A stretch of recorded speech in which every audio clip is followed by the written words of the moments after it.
You got lucky by doing it, but actually it's not luck. It's the way how you are doing it bring you people and opportunity in the right time.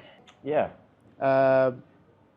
Very clear now, Guy in Dubai is a venture where you brought your team, the TV channel to present it, and the customers who is paying, which are in your case, it's a sponsorship model. How did you find your customers? How did you decide that this type of customers is for your product? You know, it's a bit of a trial and error process. You start off with what you think would work. I always base things on if it was something that I like and I would want to watch, then I know there's someone else who would want to watch it as well. So, and I think that's the case with you know, all kind of product design. If you can see that it's something you would use, that's a really good first step. When you're creating things that you wouldn't use, but you believe there's a market for other people, it can work, but it's much more difficult because you have to really understand those other people, and some people can do that. But I always start with me, and I've got my team as well, and a lot of them share the same interests in terms of like what we like. So they get into it too, and they develop other parts of the shows so that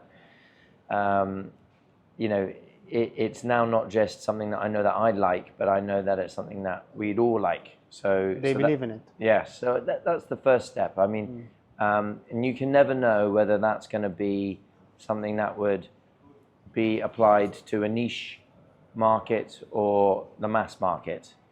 But at least you know that people would be interested in this. And the customers, which the sponsors? The sponsors, well, so for them, it's really about trying to sell it to them because you know, I think it was Steve Jobs that said, like,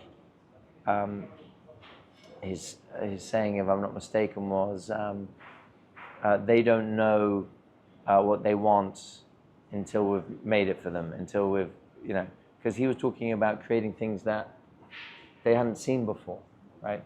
We sometimes think of it like that with sponsors because they have a particular agenda and way of doing things, and you come in with something that's a bit different, you know, something that's not what they usually do. And you have to be able to get them to understand and see the vision of how this can work. So you're selling them something that they didn't know they wanted. And now they're like, oh, okay, well, that's not in our budget, but that's quite cool. So we could do that. If it is what they do day in, day out, and this is, you know, common business for them, then it's quite an easy sell because they're already in this business and they're like, oh, brilliant, give me that, you know. So they're looking for it. So that's always easy. But generally we find that most of the time we're trying to get people to see how this would work. And that's, you know, that's the skill of communication. And who is your customer? Who is your customer? What, in terms of sponsors? Yeah.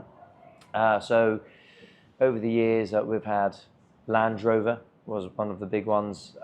Tag Heuer watch company were a big one. Many clothing companies, Columbia Clothing. We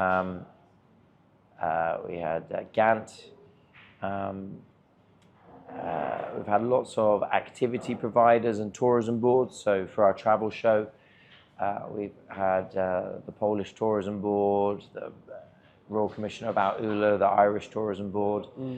I was just in Malta now, where I met with the Malta Tourism Board to do an episode there. So that's our travel show, which is called Guy in the Sky. It's like a similar show, but slightly different angle. So yeah, we can bring in many different brands. What becomes difficult is when it's not something that fits, obviously. So tourism boards is easy because we're coming to promote their country. With a company like Land Rover, it's easy because we could build in these really cool adventurous shots in the sceneries we're in, and it made the car look cool, it made our show look cool, fits perfectly. Question is what do you do when somebody like Fairy Liquid comes along and says, we want to give you a lot of money? How do you promote Fairy Liquid in your show? You need to be creative. You can either be really creative, but at some point you have to go, you know what, we can't take that. We can't do it. Because we do find ourselves bending too far.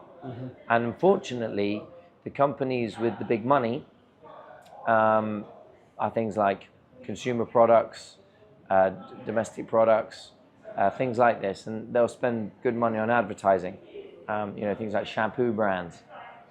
But it doesn't work with our show. And our show's an outdoor adventure show. And when we're bending too far to try and make it work, it's clear and it's obvious, and then the viewer doesn't like it. So, and when we've created it, we kind of like, oh God, this wasn't what, you know, this is not looking good. So we try not to do that. We have to have a bit of integrity. But when we started out and we had less options and money, we did do things that were a bit like, oh God, I wish we hadn't done that sponsorship deal, but it got us the money. The video was okay, but you could see it was a real commercial push. So now we sort of identified the things that work naturally the best in a way that looks good for them and looks good for the show, and we try and, you know, as much as we can to work with those.